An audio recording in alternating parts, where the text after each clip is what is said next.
ఇక ఒక్కొక్క చిత్తం ఇట్లా రాసుకోవాలా. నేను సంతోషంగా ఉంటూ నా తండ్రి చిత్తం, నా బరువంతా ఆయన మీద వేయటం ఆయన చిత్తం, నేను ఆయన మీద ఆనుకోవటం ఆయన చిత్తం, నేను ఆయన మీద ఆధారపడి బ్రతకటం సమస్తానికి.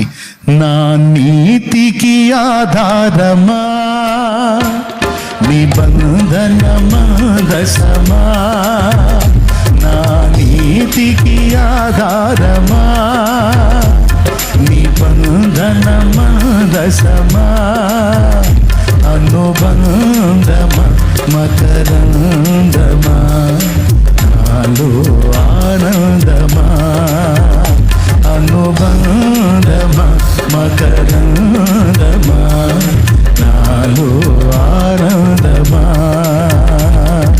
నజరేయుడా యేసయ్యా, మన ఇష్టం, ఆరాధన నీకేనయ్యా, మహనీయుడా యేసయ్యా, ఆరాధన నీకేనయ్యా, నా నీతికి ఆధారమా